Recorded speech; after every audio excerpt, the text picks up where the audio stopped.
Hello friends, कैसे हैं आप लोग। उम्मीद करती हूँ कि सब सेफ होंगे। तो मैं हाजिर हूँ आपके पास सीजन 3 लेकर। सीजन 2 में आपने देखा कि माउंट वेदर में रहने वाले लोग पूरी तरह से रेडिएशन के कारण खत्म हो चुके हैं। स्काई पीपल ने अपने कैंप का नाम आर्केडिया रख लिया है और माउंट वेदर को उन लोगों ने सप्लाई डिपोट बना लिया है, क्योंकि उनकी जरूरत की कई चीजें उन्हें वहाँ से मिल जाती हैं। आर्केडिया में हर एक चीज डिसिप्लिन से होती है। उन लोगों ने एरियाज को सेक्टर्स में डिवाइड करके रखा हुआ है। माउंट वेदर के हादसे के बाद से ग्राउंडर्स और स्काई पीपल के बीच में कोई भी लड़ाई नहीं हुई है। दोनों एक अनदेखे समझौते के अंतर्गत अपनी अपनी सीमाओं में रहने लगे हैं और एक दूसरे के कामों में कोई रुकावट नहीं डालते हैं। वहीं नॉर्थ में एक समूह है आइस नेशन। वहाँ की क्वीन अब कमांडर बनना चाहती है। मॉर्फी लाइट हाउस के नीचे बने हुए बंकर में कैद है, क्योंकि वहाँ का दरवाजा ऑटोमेटिक लॉक हो गया था। आपको याद होगा कि मॉर्फी ने वहाँ टीवी पर एक वीडियो देखा था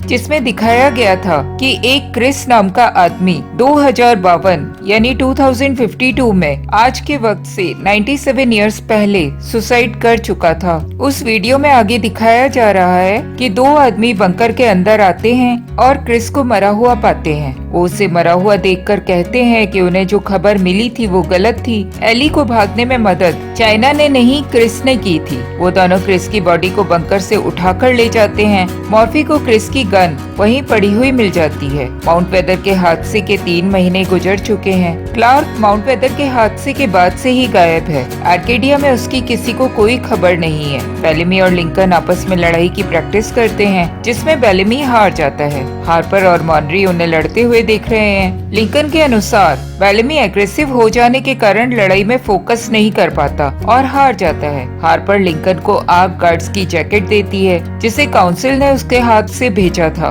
वो लिंकन को आर्क गार्ड के रूप में देखना चाहते हैं। लिंकन उस जैकेट को देखकर कहता है कि वो तो ट्री क्रू से है। इंदिरा के समूह को ट्री क्रू कहा जाता है और आर्क के लोगों को स्काई क्रू कहा जाता है। तब बेलेमी उसे समझाता है कि यूनिफॉर्म पहनने का मतलब औरों से अलग होकर जिम्मेदारी संभालने का होता है। बेलेमी पेट्रोलिंग के लिए सेक्टर 7 की ओर जाना चाहता है और इसके लिए वो केन के पास परमिशन मांगने जाने वाला है। इसे सुनकर लिंकन बेलेमी को कहता है कि सेक्टर 7 आइस नेशन का बॉर्डर है और बेलेमी के साथ जाने के लिए कहता है, लेकिन बेलेमी लिंकन को अपने साथ जाने के लिए मना कर देता है, क्योंकि कमांडर लेक्सा ने लिंकन को मारने के ऑर्डर्स दे रखे हैं। लेक्सा के अनुसार लिंकन ने स्काई पीपल का साथ दिया था, इसीलिए वो उनके लिए गद्दार है। केन बेलेमी को सेक्टर 7 जाने की परमिशन दे देता है, साथ ही उसे याद दिलाता है कि वो अपने वेपन्स बिना कारण के यूज नहीं करे। वहीं काउच पर एबी, जो कि अभी आर्केडिया की चांसलर है, सो रही है। बेलेमी के जाने के बाद एबी उठती है और केन से बेलेमी के सेक्टर 7 की ओर जाने के बारे में सुनती है। उसे लगता है कि शायद सेक्टर 7 में क्लार्क हो सकती है। केन एबी को सजेस्ट करता है कि वो लोग एक सर्च टीम को क्लार्क को ढूंढने के लिए भेज सकते हैं, लेकिन एबी इसके लिए मना कर देती है। उसका कहना है कि क्लार्क जब तक नहीं चाहेगी वो हमारे सामने नहीं आएगी। उसी वक्त वहाँ सर्जेंट मिलर आकर केन को बताते हैं कि उसे एक सिग्नल मिला है। वो सिग्नल इसका संकेत है कि इंदिरा केन से मिलना चाहती है। बेलेमी अपने साथ जाने के लिए मोंटी को खोजता है। मोंटी के पास में ही जेस्पर भी है, लेकिन वो बहुत ज्यादा ड्रंक है और टेबल के नीचे पड़ा हुआ है। बेलेमी मोंटी को अपने साथ चलने के लिए कहता है। वो जेस्पर को वहीं छोड़कर जाना चाहता है, लेकिन मोंटी जेस्पर को माया की मौत के बाद से अकेले छोड़ने के लिए तैयार नहीं है। मोंटी जेस्पर के ऊपर एक बाल्टी पानी फेंक कर मारता है। जेस्पर थोड़ा लड़खड़ा जाता है और मोंटी को पकड़ लेता है। बेलेमी उन्हें रोवर तक आने के लिए कहकर अपनी गर्लफ्रेंड जीना के पास चला जाता है और जीना को किस करता है। जीना अभी अभी माउंट वेदर सप्लाई डिपोट से आई है। वो वहाँ से लाई हुई एक बुक लियार्ड बेलेमी को देती है। बेलेमी को उसकी मम्मी उसके बचपन में लियार्ड पढ़कर सुनाया करती थी। बेलेमी रोवर के पास आता है, उसके नीचे से रेवन निकलती है। मिलर भी वहाँ आ जाता है। मोंटी और जेस्पर भी आ चुके हैं। बेलेमी मिलर को गन देता है। वो जेस्पर को गन देने से मना कर देता है और उसे कहता है कि उसे उसके लिए थोड़ा सोबर होना चाहिए। सभी रोवर में बैठ जाते हैं। रेवन रोवर को ड्राइव करती है। उनके वहाँ से निकलते वक्त ऑक्टेविया, जो कि घोड़े पर है, दिखाई देती है। वो भी इन लोगों के रोवर के साथ अपने घोड़े पर चल देती है। गाड़ी में जेस्पर ईयरफोन लगा के म्यूजिक ऑन कर लेता है, साथ ही साथ गाना गाने भी लग जाता है। रेवन और मिलर भी इस गाने में उसका साथ देते हैं। तभी उन्हें फार्म स्टेशन के एक ट्रैकिंग डिवाइस का सिग्नल मिलना शुरू हो जाता है। फार्म स्टेशन 4 महीने पहले धरती पर बाकी स्टेशन के साथ ही लॉन्च हुआ था, पर धरती पर आने के बाद से ही उसकी कोई खबर नहीं है। फार्म स्टेशन से आने वाले सिग्नल को सुनकर सभी चौंक जाते हैं और रोवर को 2 मिनट के लिए रोक लेते हैं। ऑक्टेविया आकर उनसे इस तरह रुकने का कारण पूछती है। मॉन्टी सिग्नल चेक करके बताता है कि ये सिग्नल सेक्टर 8 की तरफ से आ रहा है। सेक्टर 8 आइस नेशन है। वो लोग अपना रास्ता बदलकर सेक्टर 8 की तरफ चल देते हैं। वो लोग सेक्टर 8 के बॉर्डर पर पहुंच जाते हैं। ऑक्टेविया सभी को आइस नेशन के बारे में बताती है कि आइस नेशन हजारों मीलों की दूरी तक नॉर्थ की ओर फैला हुआ है। बेलेमी सभी को याद दिलाता है कि उन्हें बिना कारण अपने हथियार यूज नहीं करने हैं। फार्म स्टेशन का सिग्नल बहुत पास से आ रहा है। तभी वहाँ घोड़े पर बैठे हुए 3 गार्ड पेड़ों के पीछे से निकलकर सामने आ जाते हैं। उनके चेहरों पर लगा हुआ व्हाइट पेंट बता रहा है कि वो आइस नेशन के गार्ड्स हैं। वो गार्ड्स आकर इन लोगों से पूछते हैं कि क्या ये लोग वान हेडा को जानते हैं। आइस नेशन के एक गार्ड ने अपने कमर में बाइकॉन लटका रखा है जिसमें से फार्म स्टेशन का सिग्नल निकल रहा है। जेस्पर जाकर उस बाइकॉन को उनसे छीन लेता है। वो गार्ड्स जेस्पर को पकड़ लेते हैं और उसके गले पर चाकू रखकर फिर से वान हेडा के बारे में पूछते हैं। ऑक्टेविया उन गार्ड्स को कहती है कि हम सभी कमांडर के साथ हुए एक समझौते के अंतर्गत एक साथ हैं और वो किसी वान हेडा के बारे में नहीं जानती। वो लोग अगर जेस्पर को छोड़ दें तो शायद ये लोग उनकी कुछ मदद कर सकते हैं। जेस्पर उसी वक्त हंसने लग जाता है और गार्ड को गुस्सा आता है। वो चाकू को थोड़ा जोर से प्रेस करता है जिससे जेस्पर का गला थोड़ा सा कट जाता है। बेलेमी ये देखकर उस गार्ड की बाह में गोली मारता है। मिलर और रेवन बाकी 2 गार्ड्स को मार गिराते हैं। ऑक्टेविया भी जेस्पर को जिस गार्ड ने पकड़ रखा था उसे मार देती है। केन रेडियो पर बेलेमी को सेक्टर 4 की ओर बुलाता है। जेस्पर, मिलर और रेवन आइस नेशन के गार्ड के घोड़ों पर ऑक्टेविया के साथ आर्केडिया वापस लौट जाते हैं, जबकि बेलेमी मॉन्टी के साथ सेक्टर 4 की ओर चल देता है। सेक्टर 4 में केन इंदिरा के साथ मौजूद है। इंदिरा उन्हें बताती है कि क्लार्क को हर जगह ढूंढा जा रहा है। क्लार्क को ही सब लोग वान हेडा के नाम से पुकारते हैं। इंदिरा आगे बताती है कि ग्राउंडर्स की भाषा में वान हेडा का मतलब कमांडर ऑफ डेथ होता है। उसे कमांडर ऑफ डेथ इसीलिए बुलाया जाता है क्योंकि वो माउंट वेदर के सभी लोगों की मौत की जिम्मेदार थी। ग्राउंडर्स ऐसा मानते हैं कि जब एक आदमी किसी को मारता है तो मरने वाले की ताकत मारने वाले में आ जाती है। क्लार्क के माउंट वेदर के लोगों को मारने से अब वो बहुत ताकतवर हो गई है और लेक्सा की ताकत उसके आगे कम हो गई है। इधर आइस नेशन की क्वीन को भी क्लार्क की पावर चाहिए, जिसे पाने के लिए वो क्लार्क को मारना चाहती है। अगर आइस नेशन की क्वीन के हाथों क्लार्क मारी जाती है तो वो ग्राउंडर्स के साथ हुए समझौते को तोड़ देगी और आसानी से सबको अपने अंडर में कर लेगी। इंदिरा ऐसा नहीं होने देना चाहती। वो लोग सेक्टर 7 की और क्लार्क की तलाश में चले जाते हैं। इंदिरा सजेस्ट करती है कि उन्हें उसकी शुरुआत ट्रेडिंग पॉइंट से करनी चाहिए। इंदिरा रोवर में बैठने के कारण थोड़ी नर्वस दिखाई दे रही है। उसे इस तरह देखकर केन उसे कहता है कि उसकी भी अभी तक रोवर में बैठने की आदत नहीं बन पाई है। केन क्लार्क के लिए जारी हुए उसे मारने के ऑर्डर्स को एबी को बताने के फेवर में नहीं है। केन इंदिरा को एक गन देना चाहता है लेकिन इंदिरा इसके लिए मना कर देती है। उसी वक्त उनकी रोवर एक झटके से रुक जाती है। उनकी रोवर के आगे एक पेड़ गिरा हुआ है। जैसे ही रोवर रुकती है एक और पेड़ उनकी रोवर के पीछे आकर गिरता है। अब उनकी रोवर दोनों ओर से पेड़ से घिर गई है। इधर रेवन, जेस्पर, ऑक्टेविया, आर्केडिया वापस आ जाते हैं। इन लोगों को आता हुआ देखकर एबी अंदर से दौड़ती हुई आती है। जैक्सन जेस्पर को मेडिकल एड देने के लिए अंदर ले जाता है। एबी रेवन से क्लार्क के बारे में पूछती है। ऑक्टेविया लिंकन को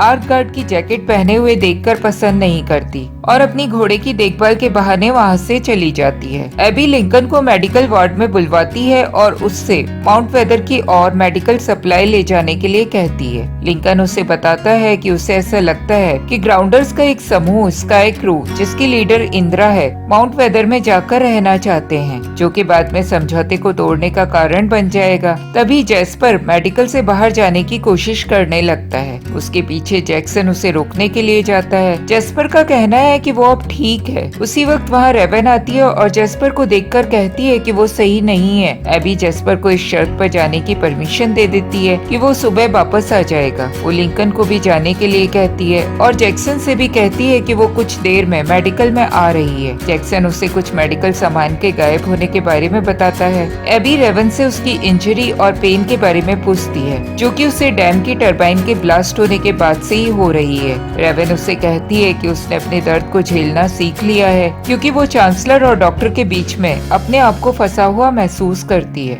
लिंकन ऑक्टेविया के पास आता है और उससे पूछता है कि ट्रिफेडा स्लैंग में सब कुछ कैसा चल रहा है। ऑक्टेविया उसके गार्ड की जैकेट पहनने को लेकर उसे ताने मारती है। वो लिंकन को कहती है कि उन्हें यहाँ सब छोड़कर लूना के समूह में जाकर रहना चाहिए। लिंकन कहता है कि ये नहीं हो सकता, क्योंकि लूना छुपकर रहा करती है, वो किसी के सामने नहीं आती। ऑक्टेविया यह सुनकर दुखी होकर रोने लग जाती है। आर्केडिया में रेवन और जीना कॉमन रूम में है। वहाँ और भी बहुत से स्काई पीपल हैं। वहाँ माउंट वेदर से आई हुई चीजों को छांटा जा रहा है। एक आदमी मैकेलेन को ज्वेलरी को अपने पॉकेट में डालता हुआ रेवन को दिख जाता है। वो उसे कहती है कि मैं तुम्हें ये लेने दूंगी अगर तुम एक अच्छा गाना सुना दो। मैकेलेन माउंट वेदर से आए हुए पियानो पर गाना गाने लगता है। एबी उसी वक्त रेवन के पास आती है। रेवन एबी से पूछती है कि वो इस वक्त एक डॉक्टर के रूप में वहाँ आई है या एक चांसलर के रूप में। एबी कहती है कि वो एक दोस्त के रूप में वहाँ आई है। तब रेवन उसे चुप रहने और ड्रिंक करने के लिए कहती है। लिंकन ऑक्टेविया के रूम में जाता है। उसने गार्ड जैकेट को उतार दिया है। ऑक्टेविया वहाँ नहीं है। वो उसे ढूंढने के लिए जंगल की ओर चला जाता है, जहाँ की वो सो रही है। वो उसे एक ब्लैंकेट लाकर उड़ा देता है और उसकी बगल में लेट जाता है और उसे अपनी बाहों में भर लेता है। इधर जैस्पर घूमता हुआ कॉमन रूम में आ जाता है। वहाँ वो माउंट वेदर से लाए गए सामान को देखकर अपसेट हो जाता है। रेवन उसे शांत करवाना चाहती है, लेकिन वो गाना गाते हुए मैकेलेन को परेशान करने लगता है। मैकेलेन जैस्पर को एक पंच मार देता है। जैस्पर उसको पलटकर मारने ही वाला होता है कि एबी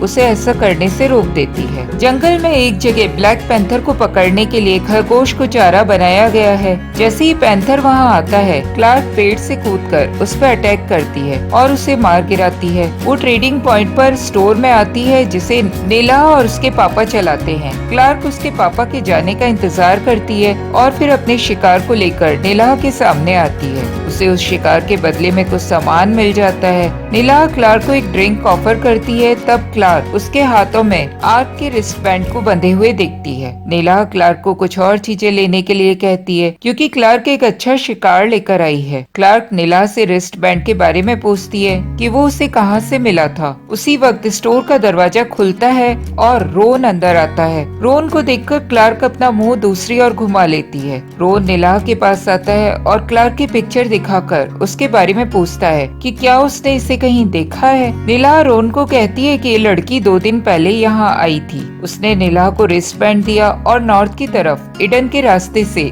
आइस नेशन की ओर चली गई। रोन और उसका साथी ये सुनकर वहाँ से चले जाते हैं। क्लार्क नीला से पूछती है कि वो कब से उसके बारे में जानती थी। नीला हंसकर कहती है कि उसे शुरू से ही उसके बारे में पता था कि वो कौन है। नीला क्लार्क को ड्रिंक ऑफर करती है। क्लार्क उसे अपनी मदद करने का कारण पूछती है। तब नीला उसे बताती है कि उसकी मम्मी को माउंटेन मैन उठाकर ले गए थे और क्लार्क ने उन सभी को रीपर से भी छुटकारा दिलवाया था। नीला क्लार्क की चोट पर दवाई लगाती है और उससे माउंटेन मैन को मारने के बारे में भी पूछती है। क्लार्क उसे कहती है कि उसे उस वक्त जो ठीक लगा उसने वही किया। दोनों किस करते हैं और आपस में इंटीमेट हो जाते हैं। क्लार्क नीला के बगल में सोई हुई है। अचानक ही एक बुरा सपना देखकर उसकी नींद खुलती है। वो उठकर अपने कपड़े पहन लेती है। क्लार्क ट्रेडिंग पॉइंट से बाहर निकलती है। तभी उसे रोन पीछे से पकड़ लेता है। उसके गले पर तलवार रख देता है। रोन क्लार्क को वानहेडा कहकर बुलाता है। मॉर्फी 3 महीनों से उसी बंकर में कैद है। वो बहुत बार बाहर निकलने की कोशिश कर चुका है।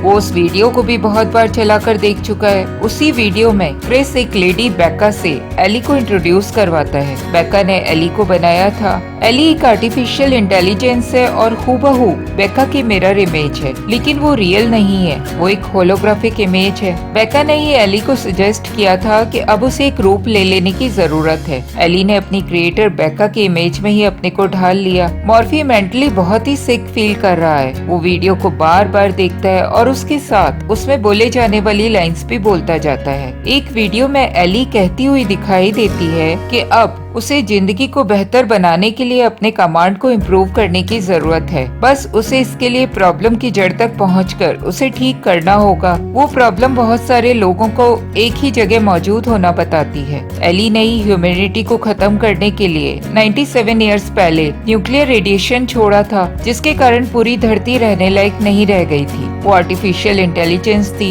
इसीलिए उसे रेडिएशन से कोई फर्क नहीं पड़ा था। मॉर्फी इन 3 महीनों में काफी फ्रस्ट्रेट हो चुका है। वो स्क्रीन को कुछ फेंक कर तोड़ देता है। अब वो अपना खुद का वीडियो रिकॉर्ड करता है, जिसमें वो जहा को मेंशन करके कहता है कि वो यहाँ 86 डेज से फंसा हुआ है और अब उसके पास खाने का आखिरी पैकेट बचा हुआ है। वो वीडियो को ऑफ करते वक्त जहा को गाली भी देता है और अपने हाथ में गन उठा लेता है। मॉर्फी अपने आप को गोली मारने वाला होता है, लेकिन उसके हाथों से गन नीचे गिर जाती है। उसी वक्त बंकर का दरवाजा खुल जाता है। अब मॉर्फी आजाद है। वो बाहर निकलता है और एक द्रोण को फॉलो करते हुए मेंशन की ओर चला जाता है। मेंशन में मॉर्फी का स्वागत जहा करता है। जहा मॉर्फी को बताता है कि उसे सिटी ऑफ लाइट्स मिल चुकी है और वो सही में मौजूद है। मॉर्फी जहा पर अटैक करता है, लेकिन उसका कोई फायदा नहीं होता। जहा उसको अपने पीछे एली के प्लेस तक ले जाता है। एली के मेंशन में मॉर्फी हमें साफ सुथरा और क्लीन शेप दिखाई देता है। उसके पास एक ग्लास पानी और एक एप्पल रखा हुआ है। वो पानी पी लेता है। मॉर्फी देखता है कि जहा